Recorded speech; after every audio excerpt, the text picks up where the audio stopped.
સર્વાંગી શિક્ષણ શ્રીમદ ભગવદ્ ગીતાના મૂલ્યો અને સિદ્ધાંતો ભાગ 1। વાર્તા છે આપણી પરંપરા। આ વિશ્વમાં અનેક લોકો વસે છે। તે પૈકીના કેટલાક લોકો એવા છે કે તેમના વાણી, વિચાર, વર્તન અને વ્યવહાર મુજબ અન્ય લોકો તેમને અનુસરતા હોય છે। આવા શ્રેષ્ઠ લોકો જે કાર્ય કરે છે તેને જ લોકો સાચું કે યોગ્ય ગણીને એમને અનુસરે છે। શ્રીમદ ભગવદ્ ગીતામાં આ ચિંતન સુંદર રીતે મૂકવામાં આવ્યું છે। કોઈ મહાન વ્યક્તિ કે ઘરના વડીલ જે કોઈ શ્રેષ્ઠ અને સંસ્કારભર્યું આચરણ કરે છે તે એક પરંપરા બની રહે છે। તેને સમાજના બાકીના લોકો પણ અનુસરે છે। આ એકમમાં ભારતીય પરંપરાના વાહક વિનોબાજીને અનુસરતા દાદાજી અને દાદાજીને અનુસરનારા પૌત્ર પૌત્રીની વાત છે। પ્રસ્તુત છે વાર્તા। અવની અને અમરનો જન્મ શહેરમાં અને ઉછેર પણ શહેરમાં જ। તેમના દાદા દાદી ગામડે ખેતરોની વચ્ચે રહેતા। ઉનાળાની રજાઓ પડી અને અવની અમર માતા પિતા સાથે ગામડે જવા ઉપડ્યા। ખેતરમાં દેશી આંબા હતા। તેની કેરી પકવવા માટે ઘાસમાં મૂકેલી હતી। તેમની સુગંધથી અવની અમર ખુશ થઈ ગયા। એ તો ખેતરે જઈને ચડ્યા આંબાની ડાળે। આંબે બેસીને દેશી કેરીઓ ચૂસવાની ભાઈ બહેનને મજા પડી ગઈ।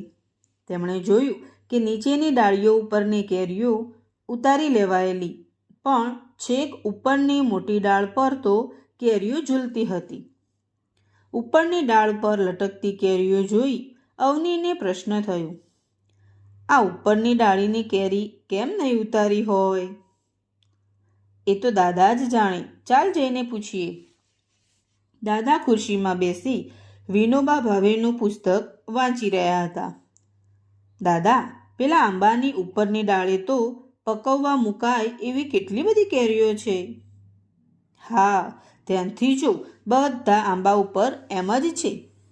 આટલી બધી કેરીઓ કેમ ઉતારી નહીં દાદા? છેક ઉપરની ડાળીઓ ઉપરથી કેરીઓ ઉતારવી નહીં એવી આપણી પરંપરા છે। અમર અને અવની દાદા સામે વિસ્મયથી જોઈ રહ્યા।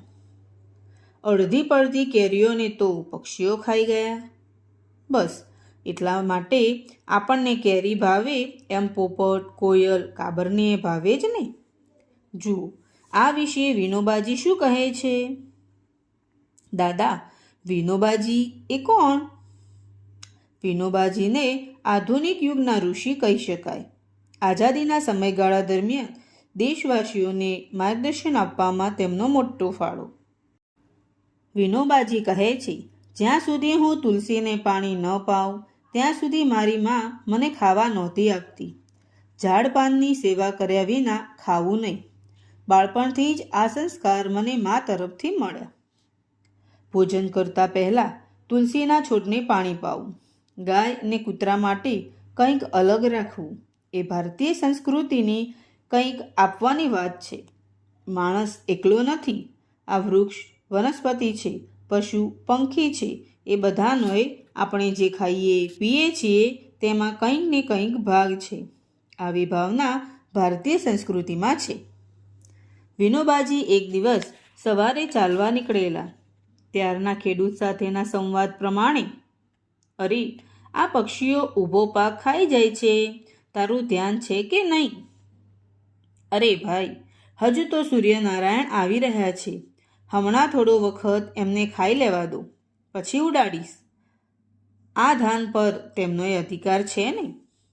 વિનોબાજી જેવા પુરુષો આપણી સંસ્કૃતિ અને પરંપરાના વાહક બન્યા છે।